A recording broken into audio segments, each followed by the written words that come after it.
어프 살려주세요. 저는 물속에서 필사적으로 팔을 저었습니다. 그날 저녁은 비가 막 그친 뒤였어요. 공기가 촉촉하고 강물도 평소보다 불어 있었죠. 혼자 산책을 하다가 강가 돌에 발을 헛디뎠는데 비에 젖어서 미끄러웠나 봅니다. 순식간에 몸이 물속으로 빨려 들어갔어요. 찬물이 코와 입으로 쏟아져 들어왔습니다. 숨을 쉬려고 해도 물만 들이마셔지더라고요. 팔다리를 아무리 저어도 몸은 가라앉기만 했습니다. 이렇게 죽는 건가? 그런 절망적인 생각이 머릿속을 스쳤어요. 물속에서는 소리도 제대로 안 나왔습니다. 그냥 거품만 부글부글 올라갈 뿐이었죠. 폐에 남은 공기가 점점 줄어들고 있었어요. 바로 그때였습니다. 이야기 시작 전에 무료로 할 수 있는 구독과 좋아요를 눌러주시면 제게 큰 힘이 됩니다. 등 뒤로 뭔가 딱딱한 게 밀려왔어요. 나무로 만든 뗏목 같은 거였습니다. 동시에 누군가의 손이 제 어깨를 받쳐주었죠. 잡아. 물속에서도 또렷하게 들리는 목소리였어요.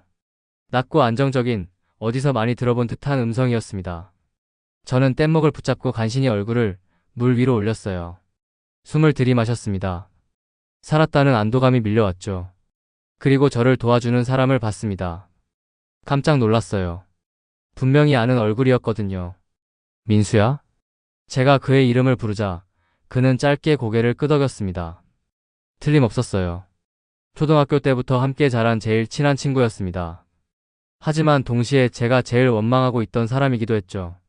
몇 년 전 그가 사업을 하다가 망했을 때 저에게 돈을 빌려달라고 했어요. 500만 원이었습니다. 그때 저도 여유가 있는 건 아니었지만 친구니까 도와줬죠. 그런데 그 이후로 연락이 완전히 끊어졌어요. 돈은 물론 안부 인사 한 통도 없었습니다. 그런 민수가 지금 저를 구하고 있었어요. 괜찮아? 그가 물었습니다. 예전과 똑같은 목소리였어요. 걱정스러운 표정도 변하지 않았고요. 저는 대답하려 했지만 목이 쉬어서 소리가 나오지 않았습니다. 그는 저를 뗏목에 의지하게 한 채 모래톱 쪽으로 밀어주기 시작했어요. 물살이 센 편이었는데도 그는 능숙하게 저를 끌어주었습니다. 한 손으로는 뗏목을 조종하고 다른 한 손으로는 제가 떨어지지 않게 받쳐주었죠. 힘내. 거의 다 왔어. 그의 말에 힘을 얻어 저는 버텼습니다. 드디어 모래톱에 도착했어요. 그가 저를 밀어 올려주었고 저는 간신히 모래 위에 기어 올랐습니다. 온몸이 떨렸어요. 추위 때문이기도 했지만 방금 죽을 뻔했다는 사실 때문이기도 했죠. 그리고 민수가 저를 구해줬다는 것이 믿기지 않았어요. 민수야, 정말 고마워. 그렇게 말하려는 순간 갑자기 어지러웠습니다. 온몸에서 힘이 빠지면서 시야가 흐려지기 시작했어요. 의식을 잃기 직전 마지막으로 본 건 걱정스럽게 저를 내려다보는 민수의 눈빛이었습니다. 그 눈빛에서 묘한 슬픔 같은 게 느껴졌어요. 왜 슬퍼하는 걸까? 하는 생각과 함께 의식이 끊어졌습니다.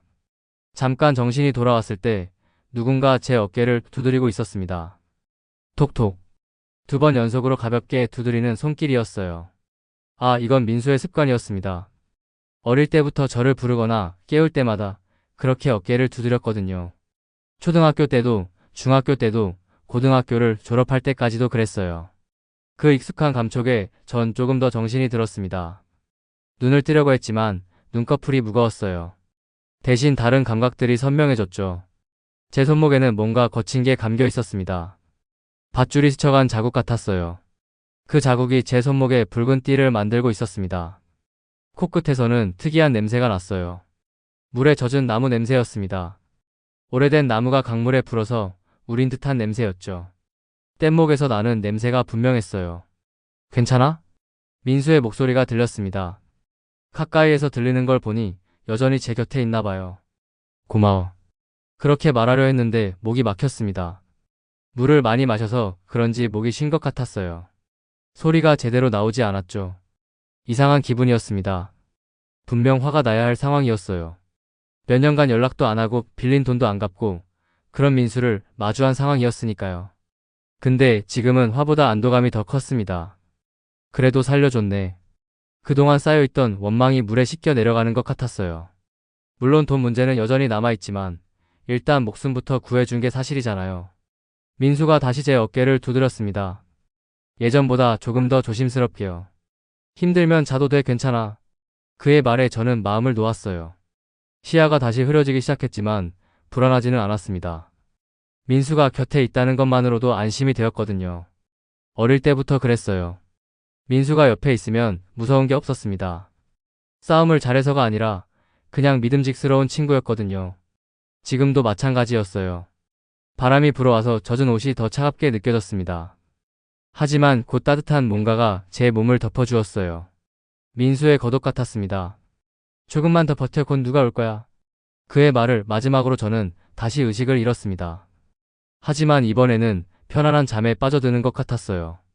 민수가 지켜주고 있다는 안도감 때문이었죠. 꿈에서도 그의 목소리가 들렸습니다. 미안해, 정말 미안해. 왜 미안하다고 하는 걸까 생각했지만 대답할 수는 없었어요. 꿈속에서는 말이 안 나오더라고요. 그냥 그의 목소리만 계속 들렸습니다. 고마웠어, 정말 고마웠어. 무슨 말인지 이해할 수 없었지만 그의 목소리에서 진심이 느껴졌습니다. 슬픔과 고마움이 섞인 복잡한 감정이었어요. 의식이 돌아오셨네요. 간호사의 밝은 목소리에 저는 눈을 떴습니다. 하얀 천장이 보였어요. 병실이었습니다. 몸을 일으키려 하니 간호사가 말했어요. 아직 무리하지 마세요. 많이 약하신 상태거든요. 구조대원이 들어왔습니다. 저에게 몇 가지 질문을 했어요. 어떻게 물에 빠지게 되셨는지 기억나세요? 네, 강가를 걷다가 미끄러져서 빠졌어요.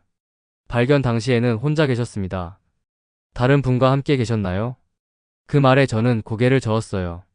아니에요. 분명히 누군가 저를 구해줬습니다. 제 친구가 뗏목으로 끌어내줬어요. 구조대원은 의아한 표정을 지었습니다. 그런데 현장을 샅샅이 확인해봤는데 뗏목 같은 건 없었거든요. 목격자도 없었고요. 그럴 리 없는데요. 저는 당황했습니다. 분명히 민수가 저를 구해줬는데 어떻게 흔적이 없을 수 있어요? 혹시 환각을 보신 게 아닐까요? 물에 오래 빠져 계셨으니까 산소 부족으로 인한 착각일 수도 있거든요. 구조대원의 설명을 듣고도 저는 납득할 수 없었습니다. 손목을 봤어요. 밧줄 자국이 또렷하게 남아 있었습니다. 빨갛게 부어오른 띠 모양의 자국이었어요. 이런 선명한 자국이 환각으로 생길 수 있을까요? 옷 냄새를 맡아보니 여전히 물 먹은 나무 냄새가 났습니다. 세탁을 했는데도 그 냄새가 완전히 빠지지 않았어요. 뗏목의 나무 냄새가 분명했습니다. 정말 아무도 없었나요? 제가 다시 물어보니 구조대원이 고개를 저었어요. 저희가 도착했을 때는 모래톱에 혼자 계셨어요. 주변에 다른 사람 흔적은 전혀 없었습니다. 간호사가 들어와서 말했어요. 물에 빠지신 분들이 종종 이런 환각을 경험하세요. 극한 상황에서 뇌가 만들어내는 보호 메커니즘이라고 보시면 됩니다. 하지만 저는 확신했습니다. 그건 환각이 아니었어요. 민수가 분명히 거기 있었습니다. 그의 목소리, 손길, 모든 게 너무나 생생했거든요. 구조대원이 나가고 나서 저는 혼자 생각에 잠겼어요. 정말 환각이었을까요? 그렇다면 이 밧줄 자국은 뭘까요? 이 나무 냄새는 또 뭐고요? 그때까지만 해도 저는 민수에 대한 원망이 컸어요. 돈을 빌리고 잠적한 것에 대한 배신감이 가슴 한편을 차지하고 있었죠. 하지만 오늘 일을 겪고 나니 그 감정에 균열이 생기기 시작했습니다. 정말 민수였다면 왜 구해준 걸까? 원망받을 만한 일을 해놓고도 저를 구해준 이유가 뭘까요? 그리고 왜 구조대가 왔을 때는 사라진 걸까요? 의문이 꼬리에 꼬리를 물었지만 답은 찾을 수 없었어요. 다만 한 가지는 확실했습니다. 누가 뭐라고 해도 그날 밤 저를 구해준 사람이 있었다는 것이요. 태어나자마자 저는 강가로 달려갔습니다. 그날 제가 빠졌던 바로 그 자리였어요. 모든 게 그대로 있었습니다. 미끄러운 돌들, 갈대밭, 모래톱까지요. 하지만 뗏목은 보이지 않았어요. 민수의 흔적도 찾을 수가 없었죠. 저는 갈대 사이를 자세히 뒤져보기 시작했습니다. 뭔가 증거가 남아있을 거라고 생각했거든요. 환각이 아니었다는 걸 증명할 수 있는 무언가 말이에요. 1시간 정도 찾아 헤맨 끝에 뭔가 걸렸습니다. 갈대 뿌리에 얽혀있는 짧은 밧줄 조각이었어요. 길이는 20cm 정도였습니다. 이거다. 저는 그 밧줄을 손에 들고 자세히 살펴봤어요. 거친 삼섬유로 만들어진 옛날식 밧줄이었습니다. 물에 불어서 조금 썩은 냄새가 났죠. 손가락으로 만져보니 거친 감촉이 제 기억과 정확히 일치했습니다. 바로 이 밧줄이 제 손목에 자국을 남긴 거였어요. 더 찾아보니 나무 조각도 발견했습니다. 손바닥만한 크기의 판자 조각이었어요. 오래된 나무인지 물에 불어서 부드러워져 있었습니다. 냄새를 맡아보니 바로 그 냄새였어요. 제가 기억하는 뗏목의 냄새와 똑같았습니다. 물에 젖은 오래된 나무 냄새 말이에요. 역시 환각이 아니었어. 저는 무릎을 꿇고 앉아서 그 증거들을 손바닥에 올려놓았습니다. 밧줄 조각과 나무 조각을 보니 그날 밤의 기억이 더욱 선명해졌어요. 민수의 목소리가 다시 들리는 것 같았습니다. 잡아. 너 괜찮아? 너 힘내. 거의 다 왔어. 모든 말들이 생생하게 떠올랐죠. 그의 손길도 기억났어요. 제 어깨를 받쳐주던 따뜻한 손, 두 번 톡톡 두드리던 습관적인 손길까지요. 그 모든 게 진짜였어요. 하지만 동시에 의문도 생겼습니다. 그렇다면 왜 구조대가 왔을 때는 사라진 걸까요? 그리고 뗏목은 어디로 간 걸까요? 바람이 불어와서 강물이 출렁였습니다. 그 소리를 들으니 그날 밤이 더 생생하게 떠올랐어요. 물에 빠져 허우적거리던 무서운 순간, 그리고 민수가 나타나서 저를 구해준 기적 같은 순간까지요. 저는 마음을 정했습니다. 돈 이야기는 일단 접어두자고요. 그것보다 먼저 해야 할 일이 있었습니다. 바로 고맙다는 말을 전하는 것이었어요. 목숨을 구해준 건데 돈이 뭐가 중요하겠습니까? 500만 원보다 제 생명이 훨씬 소중하잖아요. 민수가 그걸 지켜준 거라면 저는 그에게 감사해야 했습니다. 밧줄 조각을 주머니에 넣고 일어났어요. 이제 민수를 찾아야 했습니다. 어디에 있는지, 왜 연락이 끊어졌는지 모든 걸 알아봐야겠다고 생각했죠. 그날 밤 민수가 보여준 표정이 계속 머릿속에 남아 있었어요. 슬픔과 미안함이 섞인 복잡한 눈빛이었습니다. 왜 그런 표정을 지었는지도 물어보고 싶었어요. 저는 공통 친구들에게 하나하나 연락을 돌렸습니다. 민수 연락처 혹시 알아? 첫 번째로 전화한 건 중학교 때 함께 어울렸던 친구였어요. 민수, 걔 말이야? 오래전에 연락 끊어졌는데 한 2년은 넘은 것 같은데? 두 번째 친구도 마찬가지였습니다. 민수가? 왜 갑자기? 걔 소식 들은 지 오래됐어. 사업 망하고 나서부터 연락이 안 됐거든. 세 번째, 네 번째 친구들도 모두 비슷한 대답이었어요. 모두들 민수와는 연락이 끊어진 상태였습니다. 답답한 마음에 저는 자세히 설명했어요. 사실 얼마 전에 강에서 봤거든. 나를 구해줬어. 그런데 돌아오는 반응이 이상했어요. 전화기 너머로 잠깐의 침묵이 흘렀습니다. 뭐? 강에서? 응, 물에 빠졌는데 민수가 구해줬어. 분명히 봤거든. 그런데 너 스트레스 때문에 착각한 거 아냐? 민수는 정말 오래전부터 연락이 안 됐는데 또 다른 친구는 이렇게 말했어요. 물에 빠져서 정신이 없었잖아. 그래서 다른 사람을 민수로 착각한 거 아닐까? 모두들 제 말을 믿지 않았어요. 환각이나 착각이라고 생각하고 있었죠. 마지막으로 고등학교 때 제일 친했던 친구에게 전화했습니다. 민수 얘기 왜 하는 거야? 강에서 만났거든. 그런데 연락처를 몰라서. 야, 너 정말 모르는 거야? 그 친구의 목소리가 이상하게 무거워졌어요. 뭘 모른다는 거야? 민수 말이야. 진짜 몰라? 뭘? 아니, 내가 직접 말하기는. 혹시 민수 가족들한테 물어봐. 정확한 건 그쪽에서 들어야 할 것 같아. 그 친구는 더 이상 자세한 얘기를 해주지 않았어요. 뭔가 숨기고 있다는 느낌이 들었죠. 집에 돌아와서 저는 서랍을 뒤져봤습니다. 어디선가 민수 집 전화번호를 적어놓은 게 있었거든요. 옛날 주소록을 찾았어요. 하지만 그 번호로 전화를 걸어도 연결이 안 됐습니다. 현재 사용하지 않는 번호라는 안내만 나왔어요. 그때 또 다른 서랍에서 뭔가 나왔습니다. 차용증 사본이었어요. 민수가 돈을 빌릴 때 써준 차용증의 폭사본이었죠. 펼쳐보니 민수의 서명이 보였어요. 좀 삐뚤빼뚤하지만 분명한 그의 글씨체였습니다. 500만 원이라는 숫자도 또렷하게 적혀 있었고요. 그 차용증을 보니 복잡한 기분이 들었어요. 몇 년 동안 이걸 볼 때마다 화가 났었거든요. 돈도 안 갚고 연락도 안 하는 민수에 대한 원망으로 가득 찼었죠. 하지만 지금은 달랐어요. 그날 밤 강에서 제게 손을 내민 민수의 모습이 겹쳐 보였습니다. 차용증의 서명과 그날 밤 제 어깨를 두드린 손길이 묘하게 연결되는 느낌이었어요. 정말 민수가 맞았어. 저는 확신했습니다. 하지만 동시에 궁금했어요. 왜 모든 친구들이 그렇게 반응하는 걸까요? 왜 마지막 친구는 가족들에게 물어보라고 했을까요? 뭔가 제가 모르는 일이 있다는 느낌이 들었습니다. 결국 저는 민수의 집을 직접 찾아가기로 했습니다. 주소는 옛날 주소록에 있었어요. 이사를 했을 수도 있지만 일단 가보기로 했죠. 예전 기억을 더듬어 그 동네에 도착했습니다. 민수가 살던 아파트 단지였어요. 하지만 몇 년 사이에 많이 바뀌어 있었습니다.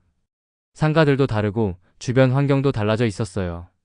경비실에서 물어보니 그런 성함은 없다고 했어요. 이미 이사를 한 것 같았습니다. 주변 상점에서 물어봤습니다. 혹시 이 아파트에 살던 민수라는 사람 아세요? 편의점 사장님이 고개를 갸웃거렸어요. 민수? 어떤 민수요? 제가 생김새를 설명하니 사장님이 말했어요. 아, 그분이라면. 안타깝게 됐죠. 네? 뭐가 안타까웠다는 거예요? 모르세요? 그분 오래전에 사고로. 사장님의 말이 끝나기 전에 제 머릿속이 하얘졌어요. 사고라고 하셨나요? 네, 교통사고였던 걸로 기억해요. 한 2년 반 전쯤. 정확한 건 동사무소나 주민센터에서 확인해 보시는 게 나을 것 같은데요. 저는 몽롱한 상태로 주민센터로 향했습니다. 거기서 확인한 내용은 더 충격적이었어요. 민수는 2년 반 전 교통사고로 세상을 떠났다는 것입니다. 날짜까지 정확했어요. 의심할 여지가 없는 공식 기록이었죠. 그런데 왜 이걸 찾아보시는 거예요? 직원이 물었지만 저는 대답할 수 없었어요. 어떻게 설명하겠습니까? 죽은 사람이 저를 강에서 구해줬다고요? 집으로 돌아오는 길이 너무 길게 느껴졌어요. 머릿속이 복잡했습니다. 그럼 그날 밤 저를 구해준 사람은 누구였을까? 병원에서 들었던 혼자였다는 말이 다시 귓가를 쳤습니다. 구조대원들의 말이 맞았던 거예요. 정말로 아무도 없었던 겁니다. 하지만 그럼에도 제 기억은 더 선명해졌어요. 뗏목 밧줄, 민수의 낮고 규칙적인 숨소리, 제 이름을 부를 때 고개를 끄덕이던 얼굴까지요. 모든 게 생생했습니다. 특히 그의 눈빛이 계속 떠올랐어요. 슬픔과 미안함이 섞인 복잡한 표정이었습니다. 그리고 마지막에 들었던 목소리도요. 미안해. 정말 미안해. 고마웠어. 정말 고마웠어. 그때는 무슨 말인지 몰랐는데 이제야 조금 알 것 같았어요. 집에 도착해서 저는 인터넷을 뒤져봤습니다. 민수의 사고에 대한 기사가 있을까 해서요. 작은 사고라 자세한 기사는 없었지만 간단한 소식은 찾을 수 있었어요. 남성 음주운전 차량에 치여 사망. 날짜와 장소, 그리고 민수의 이름이 정확히 일치했습니다. 더 이상 의심할 여지가 없었어요. 그런데 이상한 건 사실을 알고 나니 오히려 마음이 편해졌다는 것입니다. 뭔가 퍼즐의 마지막 조각이 맞춰진 기분이었어요. 민수는 죽기 전까지 제게 빌린 돈을 갚지 못해서 괴로워했을 거예요. 연락도 할 수 없었겠죠. 어떻게 변명해야 할지 몰라서요. 그리고 그날 밤 어떤 방식으로든 저를 도와준 거였습니다. 마지막까지 미안해하면서 고마워하면서요. 정확히 무슨 일이 일어났는지는 모르겠어요. 하지만 한 가지는 확실했습니다. 그날 밤 저를 구해준 건 분명히 민수였다는 것이요. 그날 저녁 저는 다시 강가로 갔습니다. 해가 질 무렵이었어요. 하늘이 붉게 물들어 있었죠. 제가 빠졌던 바로 그 자리에 서서 물을 내려다봤습니다. 며칠 전 그 무서운 밤이 떠올랐어요. 하지만 이제는 무섭지 않았습니다. 저는 조용히 말했습니다. 민수야, 그날 정말 고마웠어. 바람이 불어와서 갈대가 바스락거렸어요. 마치 대답하는 것 같았습니다. 미안해. 내가 너무 차갑게 대했구나. 민수가 돈을 빌리러 왔을 때를 떠올려 봤어요. 그때 그는 정말 어려운 상황이었을 겁니다. 사업이 망해서 절망적이었겠죠. 그런데도 자존심을 굽혀가며 저에게 도움을 청했어요. 하지만 저는 어떻게 했나요? 돈은 빌려줬지만 마음까지는 주지 않았어요. 언제까지 갚을 거야? 이자는 어떻게 할 거고? 같은 말들을 했죠. 친구라면 그런 말을 하지 말았어야 했는데 저는 돈 때문에 관계를 계산적으로 생각했어요. 그래서 연락하기 어려웠겠구나. 내가 너무 냉정했으니까. 민수 입장에서는 저에게 연락하는 게 부담스러웠을 거예요. 돈을 갚지 못한 상황에서 어떤 말을 할 수 있겠습니까? 그렇게 시간이 지나면서 연락이 더 어려워졌을 거고 결국 사고까지 당한 거죠. 마지막까지 미안해했구나. 주머니에서 며칠 전 찾은 밧줄 조각을 꺼냈습니다. 모래 위에 조심스럽게 내려놓았어요. 이제라도 말할게. 돈은 상관없어. 내가 내 친구인 게 더 소중했는데 그걸 놓쳤구나. 손바닥에 남은 밧줄 자국을 쓰다듬어 봤습니다. 이제 거의 사라져가고 있었지만 그날의 기억은 더욱 선명했어요. 마지막에 구해줘서 고마워. 정말 고마워. 바람이 지나가며 낮은 숨 같은 소리를 냈습니다. 민수의 숨소리와 비슷했어요. 그때 이상한 일이 일어났습니다. 갑자기 마음이 너무 편안해진 거예요. 지난 몇 년간 가슴 한쪽을 누르고 있던 무거운 감정이 사라지는 느낌이었습니다. 원망도 배신감도 모든 게 물에 씻겨 내려가는 것 같았어요. 이제 편히 쉬어. 내가 너를 용서한다는 게 아니라 애초에 용서할 일도 없었던 것 같아. 우리는 그냥 서로를 이해하지 못했던 거였어요. 저는 민수의 어려운 상황을, 민수는 제 입장을 충분히 헤아리지 못했던 거죠. 하지만 그날 밤 모든 게 해결됐습니다. 민수는 자신만의 방식으로 마음을 전했고, 저도 그걸 받아들였어요. 다음에 만나면 좋은 친구로 만나자. 그렇게 말하고 나니 정말로 모든 게 끝난 기분이었습니다. 해가 완전히 지고 어둠이 내렸어요. 하지만 무섭지 않았습니다. 오히려 평화로웠죠.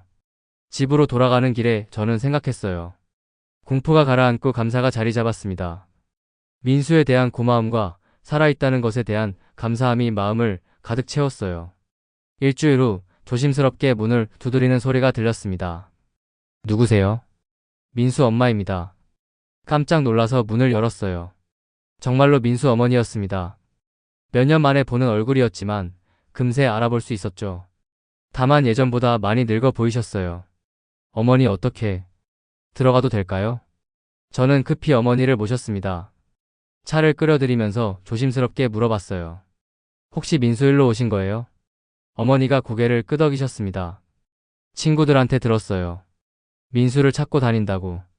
제가 어떻게 설명해야 할지 모르겠어서 머뭇거리니 어머니가 먼저 말씀하셨어요. 강에서 만났다고 했죠? 네. 그런데 어떻게? 민수가 그러더라고요. 마지막에 친구 하나 도와줬다고. 어머니의 말에 저는 할 말을 잃었습니다. 어머니가 꿈에서 본 거겠지만 그래도 고마웠어요. 마지막까지 좋은 친구 생각하고 있었구나 싶어서. 어머니는 가방에서 작은 상자를 꺼내셨어요. 이걸 당신께 전해달라고 했어요. 오래전부터 보관하고 있던 건데 이게 뭔가요? 민수가 준비해 놓은 거예요. 언젠가 당신을 만나면 주려고 했던 것 같아요. 떨리는 손으로 상자를 열어봤습니다. 안에는 몇 가지가 들어 있었어요. 첫 번째는 낡은 고무줄이었습니다. 어릴 때 우리가 함께 가지고 놀던 바로 그 고무줄이었어요. 추억이 새록새록 떠올랐죠. 두 번째는 접힌 사진 한 장이었습니다. 펼쳐보니 젊은 저희가 강가에서 어깨를 걸고 웃고 있는 사진이었어요. 고등학교 졸업 여행 때 찍은 거였습니다. 사진 속 저희는 정말 행복해 보였어요. 돈 걱정도 사업 걱정도 없던 그때였죠. 순수하게 우정만 나누던 시절이었습니다. 마지막은 짧은 손편지였습니다. 민수의 글씨로 쓰여 있었어요. 미안해. 연락하고 싶었는데 용기가 안 났어. 돈 때문에 우리 사이가 이상해진 것 같아서 더 그랬어. 하지만 내가 내 돈을 빌려준 건 정말 고마웠어. 그때 내가 아니었으면 일찍 포기했을 거야. 갚고 싶었는데 기회가 없었네. 대신 이걸로라도 마음을 전하고 싶어. 우리가 함께 웃었던 그때가 내 인생에서 제일 행복한 시간이었어. 그래도 내가 내 친구여서 정말 다행이었어. 고마웠어. 편지를 다 읽고 나니 눈물이 났습니다. 민수의 진심이 느껴졌거든요. 언제 쓴 거예요? 사고 나기 며칠 전에 정리해놨더라고요. 아마 연락할 용기를 내려고 준비한 것 같아요. 어머니의 말씀을 들으니 더 마음이 아팠습니다. 민수는 끝까지 저를 생각하고 있었던 거예요. 그리고 이것도요. 어머니가 봉투 하나를 더 꺼내셨습니다. 안에는 현금이 들어 있었어요. 500만 원이에요. 민수가 생명보험금으로 남겨놓으라고 했어요. 어머니, 이건 받을 수가 없어요. 민수 유언이에요. 꼭 갚아야 한다고 했거든요. 저는 고개를 저었습니다. 돈은 정말 괜찮아요. 이미 다 받은 걸로 생각하고 있어요. 그럼 이것들이라도 받아주세요. 어머니가 상자를 제 쪽으로 밀어주셨어요. 저는 고무줄을 손목에 걸어봤습니다. 며칠 전 생긴 밧줄 자국 위로 조용히 눌렸어요. 아프지 않았습니다. 오히려 따뜻한 느낌이었죠. 민수가 마지막에 한 말이 있어요. 어머니가 조심스럽게 말씀하셨습니다. 친구한테 고마웠다고 친구 덕분에 포기하지 않고 버틸 수 있었다고 했어요. 그리고 언젠가 도움이 될 수가 있었으면 좋겠다고. 정말 그랬나요? 네. 마지막까지 당신 걱정을 했어요. 어머니가 돌아가신 후 저는 혼자 상자를 들여다봤습니다. 서랍에서 차용증 사본을 꺼내 접어서 상자 아래에 넣었어요. 이제 더 이상 필요 없었거든요. 돈은 돌려받지 않았지만 그보다 소중한 걸 받았습니다. 삶에 대한 감사와 진정한 우정의 의미를 깨달았어요. 그날 밤 저는 창문을 열고 밖을 내다봤습니다. 강이 있는 방향을 보면서 조용히 말했어요. 민수야, 정말 고마워. 내 마음 잘 받았어. 바람이 불어와서 커튼이 살랑거렸습니다. 민수의 대답 같았어요. 제 어깨를 밀어 올린 손이 누구였는지는 이제 더 설명이 필요가 없었습니다. 그건 분명히 민수였고 그의 마지막 선물이었어요. 남은 건 제가 갚아야 할 마음뿐이었습니다. 민수가 보여준 우정을 다른 사람들에게도 나누어 주는 것이죠. 고무줄을 만지작거리며 저는 다짐했습니다. 앞으로는 돈보다 사람을 먼저 생각하자고요. 민수처럼 마지막까지 친구를 걱정할 수 있는 사람이 되자고 말이에요. 그렇게 긴 하루가 끝났습니다. 하지만 끝이 아니라 새로운 시작 같았어요. 민수와의 진짜 우정이 시작되는 순간이었죠.